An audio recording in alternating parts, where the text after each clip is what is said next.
να βρισκόμαστε στο γήπεδο πριν, αλλά δυστυχώς δεν τα καταφέραμε, δεν πειράζει. Και τώρα μπαίνουν και οι ιατρικές ομάδες.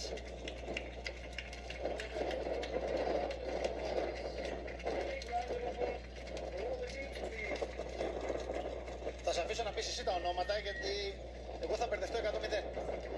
Με τους Λετωνούς και εγώ δυσκολεύομαι. Δεν πειράζει, θα τα καταφέρεις. Νομίζω ο Πετρίτης και ο Ρίκεβιτς, αν κάνω λάθος. Ναι, Ρίκεβιτς, ναι. Εγώ με τα αδέλφια έχω πρόβλημα. Αλλά, γι' αυτό όμως...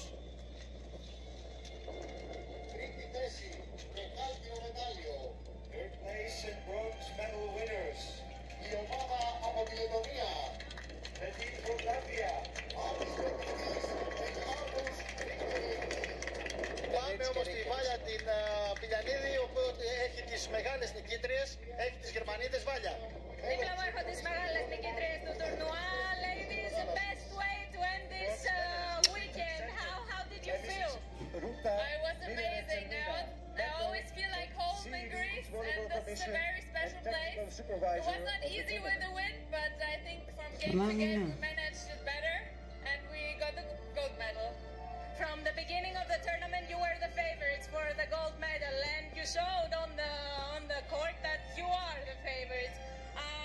Like going through the tournament, how did you manage the title of the favorite? I think it wasn't easy for us to get the gold medal because of the wind. It's like, yeah, we getting with it.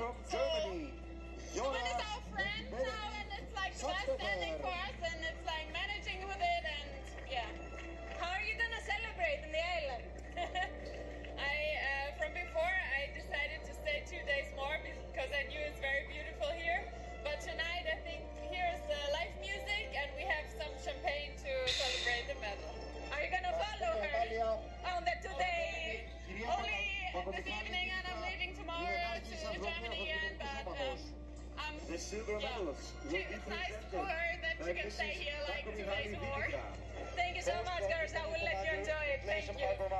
Να μεταφράσουμε πολύ γρήγορα αυτά που είπαν οι μεγάλες νικήτριες του τουρνουά, οι αθλήτριες από τη Γερμανία. Δεν ήταν σε καμία περίπτωση εύκολο, παρά το γεγονός ότι φέραν τον τίτλο του φαβορί.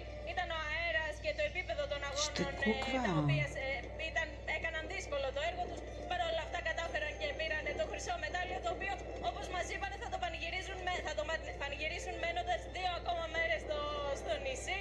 Θα απολαύσουν και τη live μουσική που έχει μετά εδώ στην παραλία. Επομένως, είναι το ιδανικό φινάλε σε ένα Σαββατοκύριακο άκρως πετυχημένο για τις αθλήτριες. Και ακριβώς τελείωσε στην ώρα που έχουμε και το χρυσό μετάλλιο.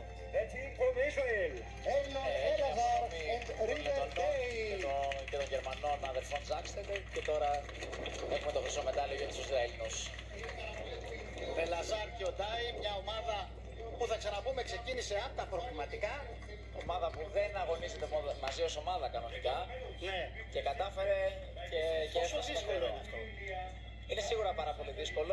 Είμαι σίγουρος ότι γνωρίζονται μεταξύ τους και ότι έχουν προπονηθεί και μαζί τους στο παρελθόν, καθώς είναι Και πάλι, εσύ γνωρίζεις με τον Κανέλο. Άμα φτιάξει μια ομάδα, ενώ παίζει με τον Χατζηνικολάου, δεν είναι τόσο απλό. Ακριβώς, δεν είναι καθόλου απλό. Είναι πολύ δύσκολο. Και να φτάσει σε ένα τέτοιο επίπεδο. Είναι πολύ δύσκολο δύο μονάδες να λειτουργήσουν κατευθείαν καλά μαζί. Ωστόσο το κατάφεραν πραγματικά άψογα και είναι άξια. Μας προσέφεραν πολύ ωραίο θέαμα. Υπήρχαν στιγμές, είτε οι άμυνες του Ντάι, είτε τα μπλοκ του Ελαζάρ, είτε τα σερβίς του Ελαζάρ, είτε τα ωραία χτυπήματα του Ντάι, μας προσέφεραν πραγματικά πολύ ωραίο θέαμα. Ήταν πάρα πολύ εντυπωσιακοί και, όπως είπα, άξιοι οι πρώτοι. Φτάσανε εκεί παίζοντας πάρα πολύ εντυπωσιακά και πάρα πολύ όμορφα. Στο σημείο αυτό να πούμε ότι σε αυτό το τουρνουά βρέθηκε και ο αναπληρωτής υπουργός αθλητισμού κύριος Γιάννης Βρούτσης. Βοήθησε, στήριξε αυτή τη διοργάνωση. Θα ακούσουμε όμως τώρα τον εθνικό ύμνο του Ισραήλ. Θα συνεχίσουμε μετά γι' αυτό.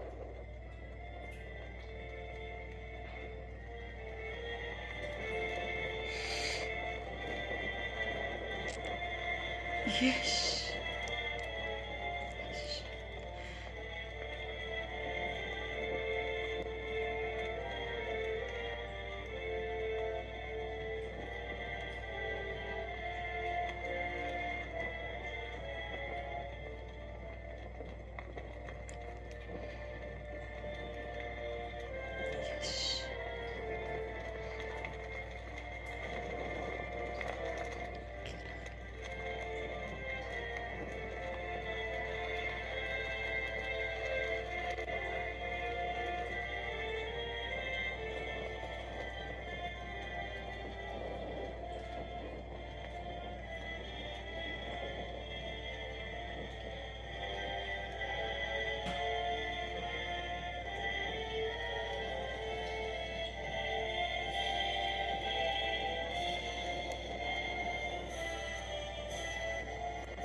αναπληρωτή Υπουργό Αθλητισμού, τον κύριο Γιάννη Βρούτση.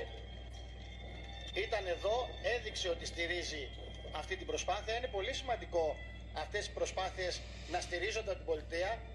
Και ο κύριος Αυγενάκης στα προηγούμενα τουρνουά και του Πανελληνίου Πρωταθλήματος ήταν εκεί. Είναι πολύ σημαντικό η πολιτεία να είναι δίπλα, γιατί είναι ένα άθλημα που χρειάζεται πρώτα βέβαια και την πολιτεία και τον κόσμο, τους επενδυτές. Ακριβώς. Την ιδιωτική πρωτοβουλία. Είναι πάρα πολύ σημαντικό να βλέπουμε ότι υπάρχουν άνθρωποι δίπλα μας που στηρίζουν αυτό που κάνουμε, που στηρίζουν αυτό που εμείς αγαπάμε και προσπαθούμε πραγματικά να αναπτύξουμε αυτό που υπάρχει. Μπορούμε κάποια στιγμή να δούμε το ελληνικό beach volley εκεί που ήταν πριν κάποιες δεκαετίες ή είναι πολύ δύσκολο πλέον? Το ότι είναι δύσκολο δεν σημαίνει ότι είναι δύσκολο, είναι δεδομένα δύσκολο, ναι. Είναι δεδομένο ότι είναι δύσκολο, αλλά αν δεν υπάρχουν άνθρωποι που το πιστεύουν, δεν μπορούμε και να το πετύχουμε. Εμείς που βρισκόμαστε εδώ πέρα, είμαστε άνθρωποι που πιστεύουμε σε αυτό που κάνουμε. Και γι' αυτό και θα συνεχίσουμε να αγωνιζόμαστε για ό,τι καλύτερο μπορούμε να καταφέρουμε. Πόσο εύκολο είναι να γίνει αυτό, με ποια λογική? Όταν λέω το εύκολο, υπάρχει δυσκολία ένας καλός αθλητής του beach volley να πηγαίνει σχετικά εύκολα μετά στη σάλα, όπου τα λεφτά είναι περισσότερα. Η αλήθεια είναι ότι υπάρχει έτσι μια αρκετή δυσκολία, καθώς στη σάλα υπάρχει μια οικονομική ασφάλεια με το μισθό που υπάρχει από τις ομάδες. Ενώ εδώ πρέπει να κερδίσεις τουρνουά για να... Ακριβώς, εδώ υπάρχει η ανάγκη να κερδίσουμε τουρνουά, υπάρχει η ανάγκη να βρεθούν χορηγοί, υπάρχει η ανάγκη να επενδύσουμε λεφτά σε ταξίδια, δηλαδή εμείς μπορεί να καταφέρουμε να συλλέξουμε χρήματα, ωστόσο αυτά καλούμαστε να τα επενδύσουμε πάλι στους αγώνες μας και όχι να μπορέσουμε να ζήσουμε από αυτό. Στους αγώνες, στο να πάρετε τα εργαλεία για τη γυμναστική σας, ακόμα περισσότερο. Ακριβώς, για τους γυμναστές μας, για το οτιδήποτε. Δυστυχώς ακριβώς τα πράγματα που παίρνουμε καλούμαστε να τα ξανακάνουμε έξοδα, οπότε είναι πάρα πολύ δύσκολο για έναν αθλητή του beach volley να κάνει αποκλειστικά αυτό. Και ίσως ένα στοίχημα είναι να καταφέρουμε με κάποιον τρόπο να κερδίσουμε κόσμο μέσα στο beach volley, ο οποίος να έχει δυνατότητα πραγματικά να κάνει επαγγελματικά αυτό. Το καλό με το beach volley που προσωπικά εμένα μου δίνει ελπίδα είναι ότι υπάρχουν πολλά παιδιά, αυτό που λέμε καλά παιδιά, που δίνουν να προσπαθούν. Είναι μεγάλο πράγμα. Είσαστε καλοί αθλητές, αλλά το κυριότερο είναι ότι είσαστε καλά παιδιά περισσότερο.